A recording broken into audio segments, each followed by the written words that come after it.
Uyg'ur kishilik huquqi qurilishi 16 noyabr kuni Uyg'ur ayollarining majburiy to'ylashtirishi, Xitoy hukumatining Sharqi Turkistondagi millatlararo to'ylashtirish siyosati sarlavhalik cho'ng hajmlik bir doklad e'lon qilgan.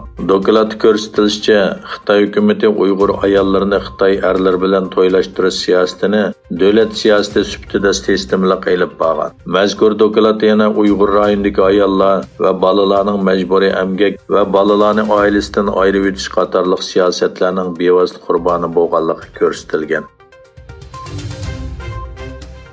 Xitoy Sharqi Turkistondagi jinoiy qilmishlarning xalqaro oshkor bo'lib qolishining oldini olish, shundaqla Sharqi Turkiston xalqini axborot uchuri sohasida texmo qattiq kontrol qilish uchun chegara sirtidan kelgan parokandachilik selish telefonini taqash usuli nomli jiddiy uqtirish tarqatgan.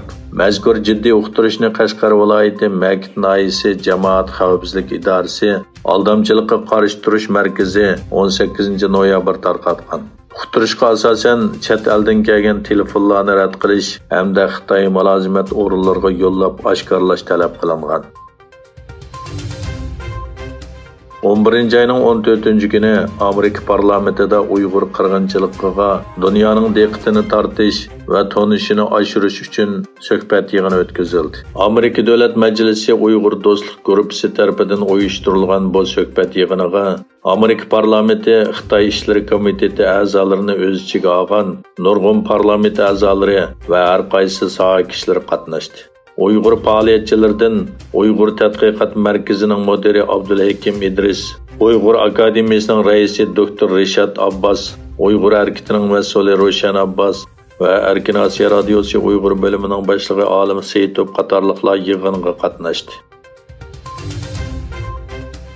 Amerika Kengash palatasi axborot komitetining muavin raisi, Kengash palata a'zosi Marko Rubio va bir qancha Cumhuriyetchilar partiyasi a'zolari eng yangi qonun loyihasini o'ttirib qo'ygan.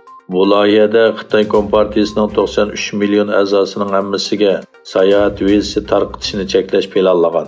Marko Rubioning ishxonasi 18 noyabr yozma bayonot e'lon qilgan bo'lib, bayonotda bu qonun loyihasining yetmoqchi bo'lgan asosiy maqsadi Xitoy fuqarolarining Xitoy Kompartiyasiga kirish qizg'inligini tuvaltish hamda Xitoyning Amerikadagi josuslik harakati, yolg'on tashviqot qilmishlarini texmo cheklash ekanligi bildirilgan.